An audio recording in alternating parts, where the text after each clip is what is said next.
నమస్కారం ETV news కి స్వాగతం. జమ్మూ కశ్మీర్లో ఆర్టికల్ 370 రద్దు తర్వాత జరిగిన మొదటి ఎన్నికల్లో జమ్మూ కశ్మీర్ నేషనల్ కాన్ఫరెన్స్ కాంగ్రెస్ కూటమి జయభేరి మోగించింది. జమ్మూ కశ్మీర్ అసెంబ్లీలో 90 స్థానాలుండగా ఎగ్జిట్ పోల్స్ అంచనాలకు భిన్నంగా రెండు పార్టీలు కలిసి 48 చోట్ల గెలిచాయి. కశ్మీర్ లోయలో సంపూర్ణ ప్రభావం చూపిన నేషనల్ కాన్ఫరెన్స్ 42 స్థానాలతో సత్తా చాటింది. కాంగ్రెస్ 6 చోట్ల జయభేరి మోగించింది. జమ్మూలో సత్తా చాటిన భారతీయ జనతా పార్టీ 29 సీట్లను గెలుచుకుంది. Jammu Kashmir people's democratic party PDP 3 సీట్లకే పరిమితమైంది. ఆమ్ ఆద్మీ పార్టీ ఒక చోట గెలిస్తే CPM 1, Jammu Kashmir people's conference JPC 1 seat గెలుచుకుంది. 7 చోట్ల స్వతంత్రులు గెలుపొందారు. జమ్మూ కశ్మీర్ మాజీ సీఎం నేషనల్ కాన్ఫరెన్స్ ఉపాధ్యక్షుడు ఒమర్ అబ్దుల్లా బుద్గాంలో భారీ ఆధిక్యంతో గెలుపొందారు. పీడీపీ అభ్యర్థి సయ్యద్ మెహదీపై 18,000కు పైగా ఓట్లతో గెలిచారు. Jammu Kashmir BJP chief Ravinder Raina Nowshera assembly స్థానాల్లో నేషనల్ కాన్ఫరెన్స్ అభ్యర్థి సురీందర్ చౌదరి చేతిలో 7,819 ఓట్ల తేడాతో ఓడిపోయారు. జేపీసీ అధ్యక్షుడు సజాద్ గనీలోన్ హంద్వారా నియోజకవర్గంలో గెలిచారు. ఎగ్జిట్ పోల్స్ అంచనాలను తలకిందులు చేస్తూ హర్యానాలో వరుసగా మూడోసారి బీజేపీ అధికారం చేపట్టనుంది. ఎగ్జిట్ పోల్స్ అంచనాలతో గెలుపు ఖాయమని భావించిన కాంగ్రెస్ కు ఫలితాలు నిరాశనే మిగులుస్తున్నాయి. ఇప్పటి వరకు వెలువడిన ఫలితాలు ఆధిక్యాలను బట్టి హర్యానాలో బీజేపీ తిరుగులేని విజయం సాధించడం ఖాయమైంది. 90 స్థానాలున్న హర్యానాలో ఇప్పటి వరకు 51 స్థానాల్లో ఫలితాలు వెల్లడయ్యాయి. మిగిలిన చోట్ల ఓట్ల లెక్కింపు కొనసాగుతోంది. బీజేపీ 27 స్థానాలను గెలుచుకుంది. మరో 23 చోట్ల ఆధిక్యంలో ఉంది. కాంగ్రెస్ 22 స్థానాల్లో విజయం సాధించింది. మరో 13 చోట్ల ఆధిక్యంలో ఉంది. Indian national Lok Dal INLD 2 స్థానాల్లో ఆధిక్యంలో కొనసాగుతోంది. స్వతంత్రులు 2 చోట్ల విజయం సాధించారు. మరో స్థానంలో ఒకరు ఆధిక్యంలో కొనసాగుతున్నారు. మాజీ రెజ్లర్ కాంగ్రెస్ అభ్యర్థి వినేష్ ఫోగాట్ జులానాలో గెలుపొందారు. కాంగ్రెస్ అభ్యర్థి ఆ పార్టీ సీనియర్ నేత రణదీప్ సుర్జేవాలా తనయుడు ఆదిత్య సుర్జేవాలా కైతాల్లో గెలిచారు. హర్యానా సీఎం నయాబ్ సింగ్ సైని లాడ్వా నియోజకవర్గంలో విజయం సాధించారు. హిసార్ నుంచి స్వతంత్ర అభ్యర్థిగా పోటీ చేసిన పారిశ్రామికవేత్త బీజేపీ ఎంపీ నవీన్ జిందాల్ మాతృమూర్తి సావిత్రి జిందాల్ విజయం సాధించారు. ఎన్నికల్లో అతి విశ్వాసం పనికిరాదని ఆమ్ ఆద్మీ పార్టీ సమన్వయకర్త అరవింద్ కేజ్రీవాల్ అన్నారు. హర్యానా ఎన్నికల ఫలితాలు నేర్పుతున్న పెద్ద గుణపాఠం ఇదేనని ఆయన చెప్పారు. ఢిల్లీలో ఆమ్ ఆద్మీ పార్టీ మున్సిపల్ కౌన్సిలర్లతో సమావేశమైన కేజ్రీవాల్ ఏ ఎన్నికను తేలిగ్గా తీసుకోవడానికి వీల్లేదన్నారు. ప్రతి ఎన్నిక ప్రతి సీటు కష్టమైనవేనని చెప్పారు. హర్యానాలో కాంగ్రెస్ తో పొత్తు పెట్టుకోవటంలో విఫలమైన ఆప్ ఎన్నికల్లో ఏమాత్రం పోటీ ఇవ్వలేకపోయింది. ఈ నేపథ్యంలో కేజ్రీవాల్ ఈ వ్యాఖ్యలు చేశారు. ఢిల్లీ ఎన్నికల్లో ఆప్ కౌన్సిలర్లదే కీలక పాత్ర అని సూచించారు.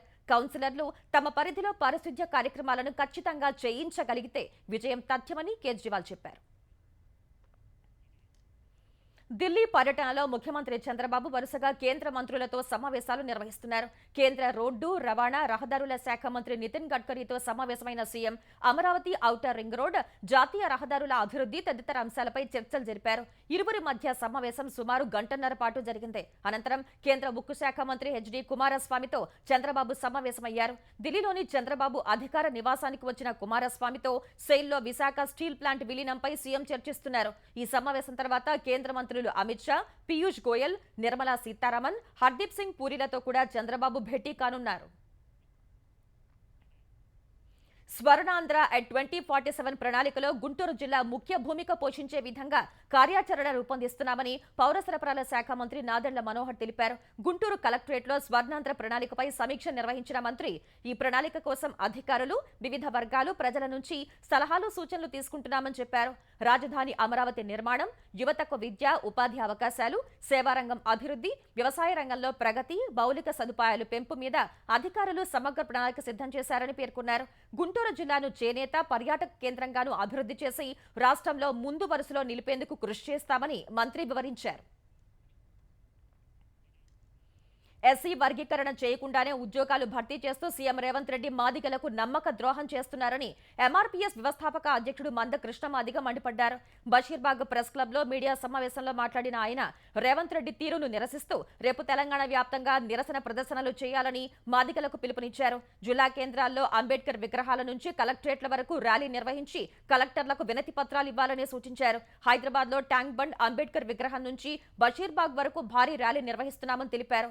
సీఎం రేవంత్ రెడ్డి మాదిగల పట్ల ఎనలేని ప్రేమ ఉన్నట్లుగా మాట్లాడుతూ మరో వర్గానికి కొమ్ము కాస్తున్నారని మందకృష్ణ దుయ్యబట్టారు. ప్రస్తుతం ప్రపంచవ్యాప్తంగా ఉపయోగిస్తున్న ఆర్టిఫిషియల్ ఇంటెలిజెన్స్ కు పునాదులు వేసిన ఇద్దరు శాస్త్రవేత్తలకు ఈ సంవత్సరం ఫిజిక్స్ విభాగంలో నోబెల్ అవార్డు వరించింది. మెషిన్ లెర్నింగ్ కు సంబంధించిన బిల్డింగ్ బ్లాక్స్ ను కనిపెట్టిన జాన్ హోప్ఫీల్డ్, జాఫ్రే హింటన్లను ఈ ఏడాది ఫిజిక్స్ నోబెల్ కు రాయల్ స్వీడిష్ అకాడమీ ఎంపిక చేసింది. వీరు మెషిన్ లెర్నింగ్ కు సంబంధించిన టూల్స్ అభివృద్ధి చేశారు. హోప్ఫీల్డ్ అమెరికాలోని ప్రిన్స్టన్ విశ్వవిద్యాలయంలో, హింటన్ కెనడాలోని యూనివర్సిటీ ఆఫ్ టొరంటోలో పరిశోధన చేశారు. ఈ ఇద్దరు శాస్త్రవేత్తలకు కలిపి నోబెల్ ప్రైజ్ కింద $1,00,000 నగదు అందజేస్తారు. ఆల్ఫ్రెడ్ నోబెల్ వర్ధంతి సందర్భంగా డిసెంబర్ 10న నోబెల్ అవార్డుల్ని అందజేయనున్నారు. దేశవ్యాప్తంగా కలకలం రేపిన జూనియర్ డాక్టర్పై అత్యాచార ఘటన జరిగిన ఆర్జీకర్ ఆసుపత్రిలో కీలక పరిణామం చోటు చేసుకుంది. ఈ వ్యవహారంపై బంగాల్ ప్రభుత్వ వైఖరిని నిరసిస్తూ తాజాగా ఆర్జీకర్ ఆసుపత్రిలోని 50 మంది సీనియర్ వైద్యులు, బోధనా సిబ్బంది మూకుమ్మడిగా రాజీనామా చేశారు. ఈ మేరకు డాక్టర్లు రాజీనామా పత్రంపై సంతకాలు చేశారు. వైద్యుల భద్రత విషయంలో దీదీ ప్రభుత్వం నుంచి ఎలాంటి చర్యలు లేనందునే ఈ నిర్ణయం తీసుకున్నట్లు డాక్టర్లు వెల్లడించారు. ఆగస్టు 9న కోల్కతాలో జూనియర్ వైద్యురాలిపై అత్యాచార ఘటన కలకలం రేపింది. బాధితురాలికి న్యాయం చేయాలని వైద్య విద్యార్థులు పెద్ద ఎత్తున నిరసనలు కొనసాగించారు. ఈ క్రమంలోనే బంగాల్ ప్రభుత్వం నుంచి సానుకూల చర్యలు లేవని జూనియర్ డాక్టర్లు చేపట్టిన నిరవధిక నిరాహార దీక్ష ఇవాళ్టికి 4వ రోజుకు చేరుకుంది. ఆంధ్రప్రదేశ్కు చెందిన సీనియర్ న్యాయవాది, bar council member Sunkara Rajendra Prasad భార్య జ్యోత్స్న ఈ తెల్లవారుజామున రాజస్థాన్లో జరిగిన రోడ్డు ప్రమాదంలో మరణించారు. బెజవాడ బార్ అసోసియేషన్ న్యాయవాదులు 78 మంది రాజస్థాన్ స్టడీ టూర్ కు వెళ్లారు. 2 బస్సుల్లో న్యాయవాదులు ప్రయాణిస్తుండగా తెల్లవారుజామున 3:30కు జోధ్పూర్ వద్ద ఆగి ఉన్న ట్రక్కును ఒక బస్సు ఢీకొట్టింది. ఈ ఘటనలో న్యాయవాది జ్యోత్స్న మృతి చెందగా మరికొందరు గాయపడ్డారు. వారిని సమీపంలోని ఆసుపత్రికి తరలించారు. ఈ ప్రమాదంపై రాజస్థాన్ సీఎం భజన్ లాల్ శర్మతో ఫోన్లో మాట్లాడిన ముఖ్యమంత్రి చంద్రబాబు బాధితులకు అవసరమైన సాయం అందించాలని కోరారు. న్యాయవాది జ్యోత్స్న మృతిపై ఆంధ్రప్రదేశ్ ఐటీ శాఖ మంత్రి లోకేష్ విచారం వ్యక్తం చేశారు. గాయపడిన న్యాయవాదులు త్వరగా కోలుకోవాలని ఆకాంక్షించారు. సికింద్రాబాద్ మహంకాళి పోలీస్ స్టేషన్ పరిధిలో ఒకే కుటుంబానికి చెందిన 3 ఆత్మహత్యాయత్నం చేయటం కలకలం సృష్టించింది.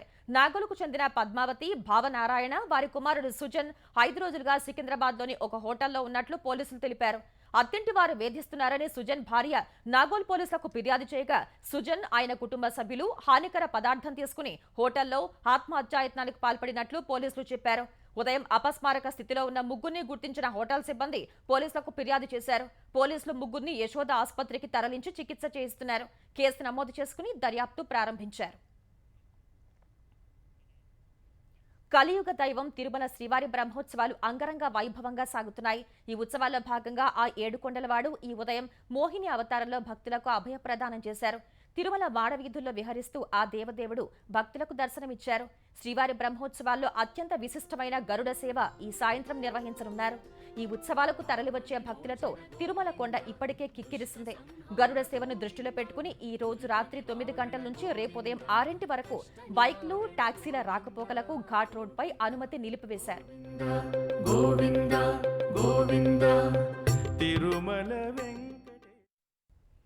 తెలుగు రాష్ట్రాల్లో అమ్మవారి నవరాత్రి ఉత్సవాలు వైభవంగా జరుగుతున్నాయి. ఈ ఉత్సవాల్లో భాగంగా విజయవాడ ఇంద్రకీలాద్రిపై కొలువైన కనకదుర్గ అమ్మవారు ఇవాళ శ్రీ మహాలక్ష్మీదేవి అలంకారంలో భక్తులకు దర్శనమిస్తున్నారు. ఈ అవతారంలో అమ్మవారిని దర్శించుకుంటే సకల ఐశ్వర్యాలు కలుగుతాయనే విశ్వాసంతో పెద్ద సంఖ్యలో భక్తులు ఇంద్రకీలాద్రికి తరలివచ్చారు. వరంగల్లో కొలువైన శ్రీ భద్రకాళి అమ్మవారి ఈ ఉత్సవాల్లో భాగంగా ఇవాళ భవానీ అలంకరణలో భక్తులకు అభయ ప్రదానం చేస్తున్నారు. నిర్మల్ జిల్లా బాసర శ్రీ జ్ఞాన సరస్వతి అమ్మవారు కాత్యాయని రూపంలో భక్తులకు దర్శనమిస్తున్నారు.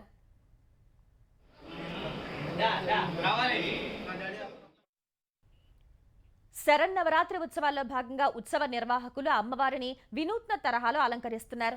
9 అవతారాల్లో అత్యంత ప్రాధాన్యం ఉన్న మహాలక్ష్మి అవతారంలో అమ్మవారు దర్శనమిస్తుండగా కోనసీమ జిల్లా అమలాపురంలోని శ్రీ వాసవి కన్యకా పరమేశ్వరి అమ్మవారిని 3,33,00,000 నోట్లతో అలంకరించారు.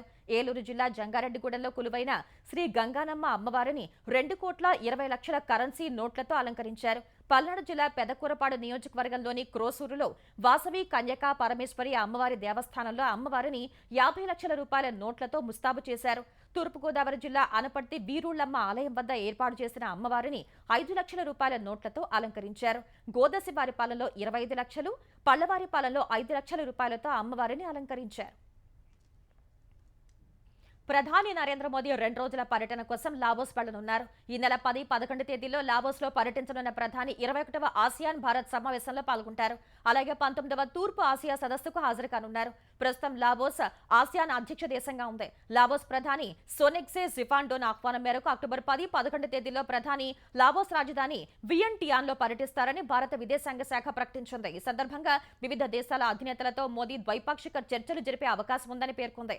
ఆసియాన్ ఇండియా సదస్సులో భారత్కు తూర్పు ఆసియా దేశాల కూటమికి మధ్య సంబంధాల పురోగతిపై సమీక్ష ఉంటుందని విదేశాంగ శాఖ పేర్కొంది. భవిష్యత్తులో సహకారంపై నిర్ణయం తీసుకుంటారని వెల్లడించింది. లెబనాన్ రాజధాని బీరుట్లో జరిపిన వైమానిక దాడిలో హెజ్బొల్లా సీనియర్ కమాండర్ను హతమార్చినట్లు ఇజ్రాయెల్ సైన్యం ఐడిఎఫ్ ప్రకటించింది. ఇజ్రాయెల్పై హమాస్ దాడి చేసి సంవత్సరం పూర్తయిన సందర్భంగా సోమవారం లెబనాన్ గాజాలపై ఇజ్రాయెల్ సైన్యం భీకర దాడులు చేసింది. ఈ దాడుల్లో బీరుట్లో హెజ్బొల్లాకు చెందిన సీనియర్ కమాండర్ సుహైల్ హుస్సేనీ చనిపోయినట్లు ఐడిఎఫ్ తెలిపింది.